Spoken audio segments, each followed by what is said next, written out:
Hər kəsə salam. Bugün direkt və indirekt speech haqqında danışacağıq. Azərbaycan dilinə vasitəli və vasitəsiz nitq olaraq tərcümə olunur.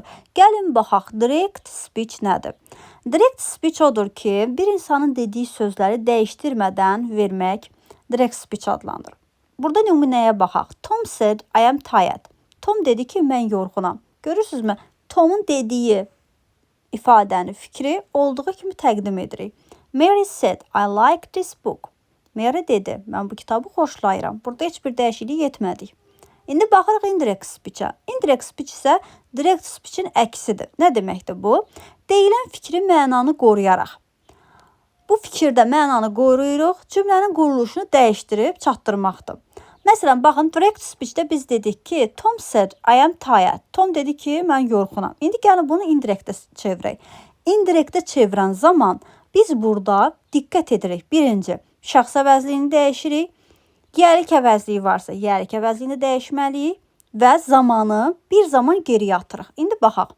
Tom said olduğu kimi saxladı. Z əlavə etdik. Tom said that he was tired. Baxın, burada I yazılmışdı.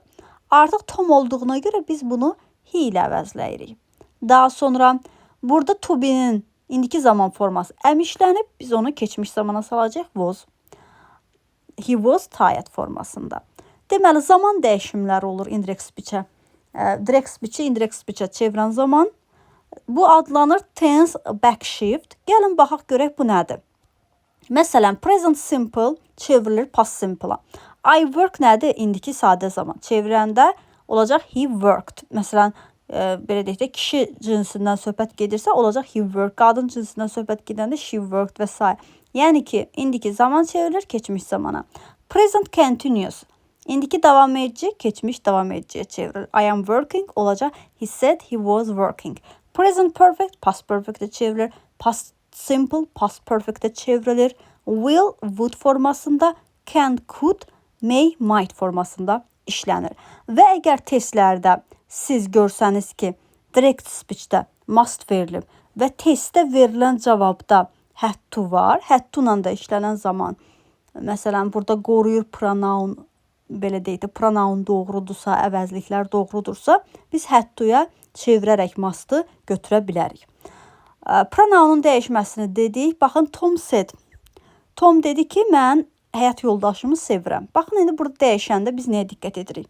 Dediyimiz kimi, şəxs əvəzliyi, yərik əvəzliyi, I ilə my dəyişəcək. Bir də love, indiki zamanı keçmiş zamana çeviririk. Tom said that he loved his wife.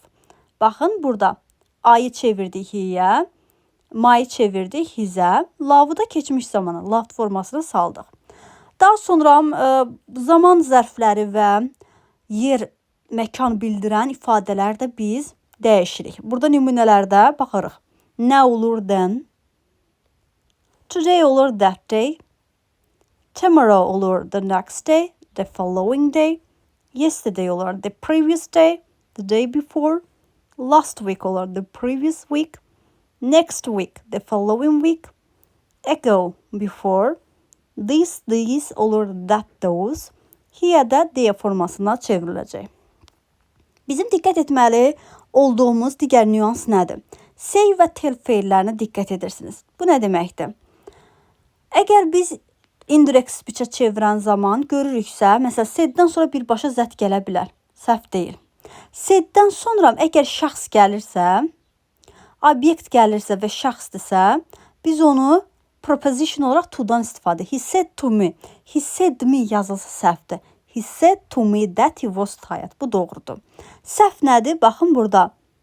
He said me. Görürsünüz, burada to-nu yazmayıblar. Deməli, bu səhvdir. Mütləq to olmalıdır. Əgər şəxs varsa, mütləq to olmalıdır. İndi tell feilinə baxırıq. Tell feilinin keçmişi bildiyimiz kimi tolddur. Yəni, told da verilə bilər. He told me that he was tired. Doğrudur. Said-dən fərqli, say feilindən fərqli olaraq tell feili özündən sonra, belə deyək də, şəxs bildirən obyekt gələrsə, to-dan istifadə edilmir. He told me that he was tired. Bir də nədir?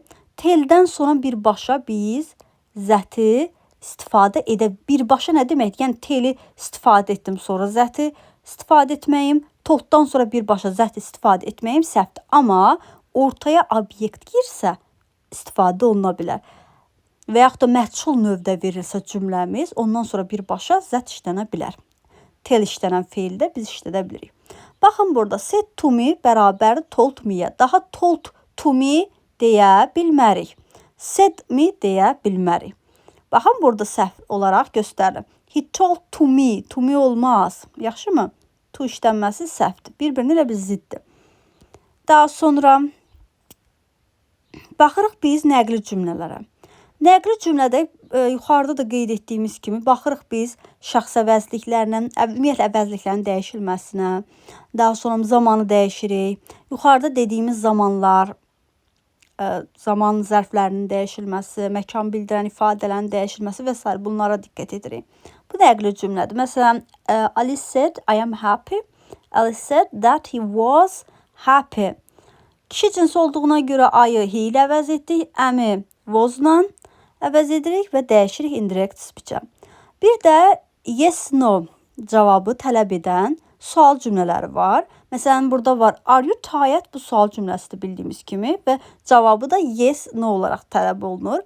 Are you tired? Cavab verə bilər yes, I am or no, I am not formasında. Sual verir deyə biz burada ask feilini istifadə edirik və askdan sonra ya if ya da whether ifadəsini, sözlərini istifadə edirik. He asked if I was tired. Və bir də söz sırasını gözləyirik. If-dən sonra birbaşa mübtəda və xəbər gəlməlidir. Yoxsa auxiliary verb dediyimiz köməkçi feilin gəlməsi səhvdir. Daha sonra baxırıq nəyə? WH questionlarına baxırıq. Yəni WH ilə başlayan sual cümlələrinə baxırıq. Where do you live? Sən harada yaşayırsan? İndi bunu çeviririk biz indirect speech-ə. She asked. Sual veririk. Ona görə asked feilindən, daha tell-dən, daha sonra say feilindən istifadə etmir. Çünki demir, soruşur. She asked. Daha sonra sualı veririk və-yə. Düzdürmü? Elə burada və-yəni də yazırıq.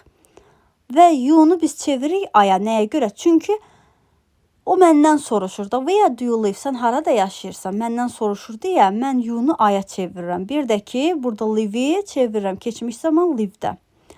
Yenə söz sırasını qoruyuruq. Baxın, bu sual formasındadır. Where did I live? Sualdır. Olmaz. Biz istifadə etməliyik mübtəda və xəbər ardıcılığına. Where I lived. Növbəti, belə deyək, qaydamız bizim əmr cümlələri ilə bağlıdır. Birbaşa əmr tələb edən ifadələr, daha sonra xahiş bildirən, məsləhət bildirən ifadələr, hansı ki, əmr forması ilə başlayır. Yəni ki, feil ilə başlayır, hərəkətlə başlayır. Məsələn, open the book, kitabı açın. İndi burada əmr cümləsidir. Əmr cümləsini biz to-la verməliyik. The teacher told me to open the book. Negativ mənada istifadə olunarsa, yəni inkarda, don't go, getmə. Mother told me not to go formasında işlənəcək. Not to go formasında. Və yaxud da don't open the book olsaydı olacaqdı not to open bu formada. Requestlər də eyni. Please help me, yenə gördüyümüz kimi zəhmət olmasa mənə kömək edin. O məndən xahiş etdi ki, ona kömək etmək. Baxın, burada me-ni dəyişdik. Çünki she-dən gedir axı söhbət. Burada asked xahiş etmək mənasındadır. Bir də help feilinə to help formasını sal. Çünki belə deyək də, əgər feillə başlayırsa, əmr cümləsi formasında başlayırsa, biz to help və yaxud da not to help formasında işlədirik. Advice bildirəndə drink more water. The doctor advised me to drink more water. Yes, burada to drink və yaxud da inkarda olsa don't drink more water. Bu formada not to drink more water formasında istifadə edəcəydik. Let's istifadə olunub, gəlin ona baxaq. Let's go formasını biz belə çeviririk. He suggested going. Suggestdən sonra ing artırırıq go-ya. Və yaxud da suggested that we should go formasında istifadə edə bilərik. Bir də biz nə zaman zamanı dəyişmirik. Biz yuxarıda dedik ki, məsələn, indiki zamanı keçmişə çeviririk, düzdürmü? Və yaxud da indiki davam edicini keçmiş davam ediciyə çeviririk. Bəs nə zaman çevirə bilmirik? Əgər real faktlardan, təbiət hadisələrindən söhbət gedirsə, biz zamanı dəyişmirik. The teacher said water boils at 100 Celsius. Müəllim dedi ki, su 100 dərəcədə qaynayır. Düzdürmü? 100 dərəcədə qaynama bu real faktdır. Bu təbiət hadisəsidir. Mən deyə bilmərəm ki, boylu çevirin, boylusunu indiki zamanda işte onu keçmişə çevirin. Qaynadı, 100 dərəcədə qaynadı. Sanki bir dəfə qaynadı daha olmayacaq kimi. Yəni məntiqsiz yanaşılır bu mənada. Ona görə də burada biz zamanı dəyişmirik. Burada da yenə ümumi danışdıqlarımızı addım-addım alqoritm şəklində yazıb ki, nəyə diqqət etməliyik. Belə. Və sonda da imtahan üçün qısa formul.